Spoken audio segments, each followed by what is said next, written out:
সুস্থতা হচ্ছে আল্লাহ তাআলার অনেক বড় নেয়ামত। অসুস্থ হলে আসলে বোঝা যায় যে জীবন কতটা কষ্ট।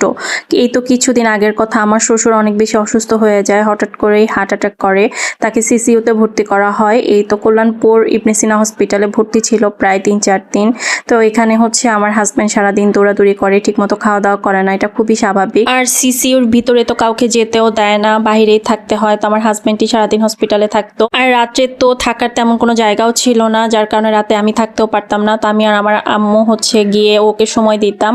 আমার আব্বু যেত, তারপর হচ্ছে আমার ননাসের ছেলে, মানে যে যখন ফ্রি থাকতো তখনই গিয়ে ওকে সময় দিত।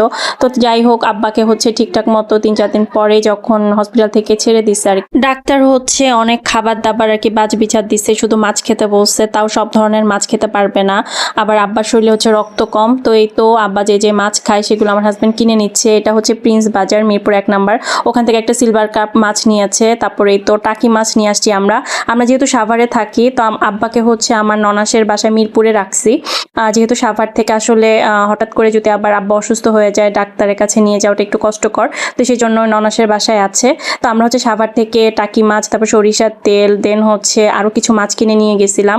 তো এই তো দেখেন মাশাল্লাহ, আমার শ্বশুরকে আমার হাজব্যান্ড হচ্ছে সেবা করতেছে। এই জিনিসটা দেখে আমার অনেক ভালো লাগছে যে আব্বার প্রেশার মেপে দিচ্ছে, তারপর আব্বাকে তেল মালিশ করে দিচ্ছে। তো বাবা ছেলের এই ভালোবাসাটা দেখে আমি সত্যি অনেক মুগ্ধ হয়েছি। মাশাল্লাহ, আব্বার জন্য আপনারা সবাই দোয়া করবেন। আর এইটা হচ্ছে আমার ননাসের ছোট্ট একটা বাগান। তো আপু হচ্ছে আমাদেরকে বলছে পুঁইশাক গাছে পুঁইশাক হয়েছে, সেখান থেকে কিছু পুঁইশাক তুলতে আপু নাকি আমাদেরকে বড়া বানাই দিবে।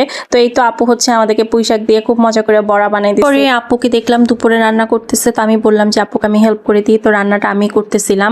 আর আব্বা যেহেতু মাছ খাবে, তো আব্বা বলতেছিল যে মুগ ডাল দিয়ে মাছের মাথা দিয়ে খাবে আর কি। তো এই জন্য হচ্ছে মুগ ডাল দিয়ে মাছের মাথা রান্না করতেছিলাম, টাকি মাছ রান্না করছি। আর এটা হচ্ছে ওই যে বড় সিলভার কাপ মাছটা, সেটা ভুনা করছি। রান্নাঘরে জানালা দিয়ে দেখতেছিলাম বাহিরে অনেক বেশি রোদ উঠেছে, মানে অনেক গরম ছিল সেদিন। দুপুরে খাওয়া দাওয়া শেষ করে একটু রেস্ট নিচ্ছিলাম। তারপরে আমার ননাসের মেয়ে, মানে আমার ভাগ্নি হচ্ছে জিপসাম দিয়ে অনেকগুলো শোপিস বানিয়েছে। তো ওইগুলো আমাকে দেখাচ্ছিল।